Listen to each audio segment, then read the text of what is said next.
Welcome to Book Speakers. I'm Kush, And I'm Alex. and today we're reviewing Volcano by the band Temples. So Temples are like a psych rock, psych pop duo group from England, and they had I think 2014 they had a pretty big release that had a lot of, it was called Sun Structures, and it had a lot of hype around it. And this is their sophomore album. Personally, I thought it was quite good. I really enjoyed this project. I think almost every song was just amazing to me. I don't know, because I'm a big fan of Tame Impala. I'm a big fan of Cage the Elephant, and if you were to mix those two bands together, this is exactly what you'd get. And I think it was a really good just merging of the two bands.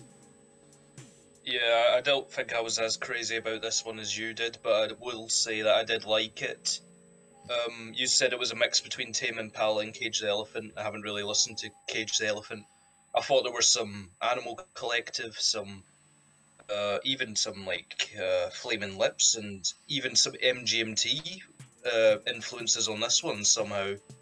Maybe that's going a bit too far, but this Well, just seems like another one of those psychedelic bands that sound really nice from a production standpoint, but I do have a few problems with this band that we can go into soon. so for me, I think that I read somewhere that they call this Tame Impala B-sides, which is exactly what I considered it. And I'm a huge fan of Tame Impala, so when I heard that this band was like doing the same kind of vibes, I was kind of hesitant because it might come off as corny or cheesy or just kind of like a rip-off of Tame Impala. But I thought this was actually a pretty good album. I thought there were a couple songs on here that were just okay, that weren't that good. But for the most part, most of the songs on here just got me going, got me like pumped up, and just was a really good listening experience for me, at least. Yeah, I wish it was the same for me because I really like psychedelic music in general, but mainly from the 60s. Like, I do like neo psychedelia, which seems to be the genre name for psychedelic music made nowadays. I don't know. But I feel like this band aren't very sure of themselves and they don't have much of an identity. Because, yeah, you're right, they do sound like Tame Impala. And I like Tame Impala. Lonerism is an amazing album, I'm sure you can agree. Yeah, that's a wonderful album. I just think they have a formula where they start each song, or most of the songs, there's a few that break this formula, with a weird uh, instrument playing, be it like some drumming or a bass programming thing, and then some sweeping synth instruments come in, and then the vocals, and it seems to be that sort of formula for all of these songs, apart from a few, I don't know. And also, I don't like their vocalist too much. He's slightly too high pitched for me, and he sings in a bit of a passive and non-committed way on some of this, where I can't really get into it because he doesn't sound like he's into it. I don't know. I don't want to be too down on this, but it was just one of those psychedelic albums that didn't do anything exciting or new for me. Maybe I'm expecting too much, but that's what I got from it most of the time. Well, for me, I actually like the vocalist. I think he really fits the vibe. And although I noted that he didn't have many variety in singing style, I think with the songs that they chose and the songs that they recorded, they didn't need to be a variety because they're all most of them were all upbeat, kind of pop flavored at least in an essence. But I think personally, I didn't have a problem with his high pitch. I think I've heard enough high pitched singers in my lifetime, and even higher than him, that are just kind of obnoxious. But I think his Yeah. vocals were not that bad, but they were lacking. They were probably the most lackluster part of this album. Yeah, I agree. And I don't have a problem with high-pitched vocalists. I mean, Cocktail Twins is Liz Fraser's like the most high-pitched vocalist ever. You can't really tell what she's singing, but she sounds angelic. And even people like Billy Corgan, who is probably more obnoxious than this guy, but I just like Smashing Pumpkins more than this band, I guess. Um, so as for favourite songs, it's usually the ones that do something a bit different. I don't know what you thought were your favourites, but I really liked Open Air and Mystery of Pop most, which I think are actually like two not that well liked songs when I was looking up this album. What were your favourites? Well, to go about I like mystery of pop, and then it's exactly what you get, exactly what they advertise. It's like a mysterious-esque pop song Yeah. that's quite fun. I think it was fun. In that song specifically, they have a second set of backing vocals throughout the entire song, which kind of got me like nodding my head and dancing and singing, even though it was my first listen through, had me singing because like the lyrics are just Yeah. a fun thing to do. Open Air though, I didn't really enjoy Open Air. I thought the beat was reminiscent of the band Jet. Well, I try not to know them, but I do. But yeah, it reminded me of them. That was one of the songs that I didn't enjoy as much, but I still think there were some aspects to that song that were enjoyable. But I liked it because it was actually quite fast-paced for a change. Although for most of the first 3 minutes, I will agree it's too long of a song, and it has some crunchy guitars. But I would have preferred this to just be a 3 minute snappy, fast-paced number instead of like 5 minutes where they just don't know how to end it. I have a problem with artists who have a 3 minute great section and then just for no reason extend it 2 minutes, and they have no reason to do this. And just while we're talking about it, I thought Mystery Pop had a kind of new wave synth pop vibe in a way, just because of the heavy synthesizers used. It sounded like that anyway. yeah, I mean they use synthesizers on quite a few songs on here. I think they played it's a pretty well addition to their typical instrumentation. My favorite songs were "I Want to Be Your Mirror." I love that song. I just love how they add woodwind instruments into it just to give it a change up, and then it switches from like electronic music to more drum heavy like surrounded music. And I think just their instrumentation is so diverse, and it's probably the most interesting thing on this album. It keeps me wanting more and more of this style that they're doing. And as well, his vocals are really calming in this song. There aren't that high. This song specifically it isn't as high pitched. It's more like down to earth, and he's just singing. And I think it's very very calming in that essence, along with the instrumentation addition with it. Yeah. I don't think, even though I sound quite down on this album, I don't think I do have a least favourite. I'd say they're all at least listenable and pretty pleasant. Pleasant is a good word for this album. Yeah, it's not inventive. It's not something groundbreaking. But if this came on and listened to it, there's not one day that I would complain because this is a good album. It's just not. There's just nothing new that I haven't heard before. Yeah, but that's like more of a crime to me than not actually being good, which this band technically are.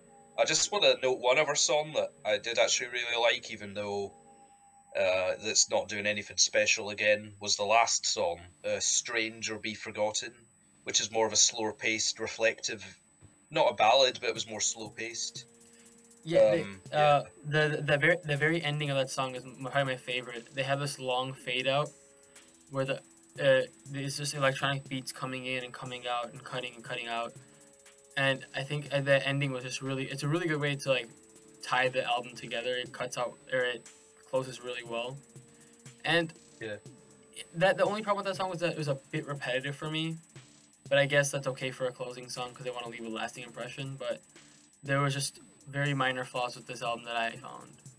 I found a bit of a superlative meaning in that song as well. Like, they have to be strange, this band, either sounding a bit new wave or being a fast-paced, almost punk vibe on Open Air, or the song will just be forgotten by me. So they have to be strange or be forgotten, basically, on this album.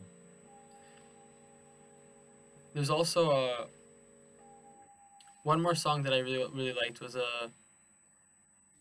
I think it was Celebration. Yeah. So it's a bit. Oh, that was probably my least favourite, actually, okay. now I'm looking back on it. It was a bit slow at the beginning, but around the 3 minute mark, it does build up. And there are a couple songs in here I would say that are a bit too long, especially for their style of music. But I think it was still interesting enough to hold its own. So I think there was enough things going on, enough sort of instrumentation changes and the complexity in their music and depth that it does hold up on its own, even though it's a little bit long. That's the problem, though, is that whenever I have a song called Celebration, I'm gonna expect it to sound a bit celebratory in a way. And this does not sound like a celebration. It feels warbly and muddly. Like everything is just killed by the production. What's going on? Other than the loud horns at the start. But yeah, this is generally a nice album, but it's nothing I could listen to again and find a lot of new meaning in, if you know what I mean. Yeah. It's just it's just a lot of nice, pretty, pleasant melodies, a really impressive production style, but it's too run of the mill for me in general. There's also one more song. I keep saying one more, but one more song is "How Would You Like to Go." That one actually was Okay. probably the most unique song on this album. I think that had a more haunting and atmospheric vibe to it. You don't think so? Well, I mean, technically, but it's just nothing worth speaking about. It was more ambient in a way, just how it was him singing over one like extended note. It seemed like, and I mean, it's a fair it's not criticism. exciting or thrilling or anything unexpected. But I'm just not sure what I want from Temples. This is a good melody, but something I'm missing out on. It's my loss. I mean, it's this. I just saw this more as a like extended interlude than anything else. I don't know. it's a fair criticism that they're not very inventive, which I would agree with. They're not the most inventive band. The only reason that song stuck with me is because they had these really gritty, unclean electric guitars that add to the ambience Yeah. of the song. And someone who likes this kind of music, and I'm assuming you like this kind of music as well, but Well, sort of. uh, I think that they do it pretty well. I don't. When I was listening to it, I was tapping my feet, nodding my head, and kind of just really enveloped in the music they're making. So I can't like, although I recognize those flaws and I realize that they have certain parts that aren't as good and that aren't as inventive and aren't as crazy. I think the idea of me just getting so into the music, I can't help but to like it or be more open to liking it than you are. I've just heard too much bands that sound like this over the years. Like, it's just the fact that they're getting so much recognition and they're not doing anything more special than anyone else. Like, I know people who know bands that I've listened to a few tracks have recommended to me who are no worse and maybe slightly more inventive in the psychedelic realm than this. That's probably not a fair way of looking at it, but it's just whenever a big new psychedelic band comes on the scene, I just want to understand what makes them special and is worth talking about. But yeah, I'm probably being too hard. It never annoyed me in how uninventive it was, I guess. So Alex, would you rate it? I'm gonna be reasonable and give it a 6. You know, it's pretty good. If you like this kind of thing without it being too exciting, you can't really go wrong. So 6, pretty decent, really. Well, I'm gonna give it a 7.5. I think I can't bear to give it a lower score, given that I love it so much, despite recognizing also recognizing its flaws. But I think that just just the fact that I was just so enveloped and so invested into this album when I listened to it, I don't think that Yeah. I can give it a lower score than that. Although Well, you there can. were obvious flaws with it, and there and things they have to fix, but I think I loved it a lot more than you did, obviously. Yeah. Well, there is a difference between acknowledging flaws and then the flaws also affected someone else's enjoyment. Like, you can both see the flaws, but it can affect people in different ways, basically. Yeah, so I would say that the flaws didn't affect me as much as it affected you. I would agree with that. Woohoo. Well, if that's it, then thanks for tuning into Busted Speakers. If you enjoyed this video, then make sure you like and subscribe. Check out some of our other videos, and check us out on social media.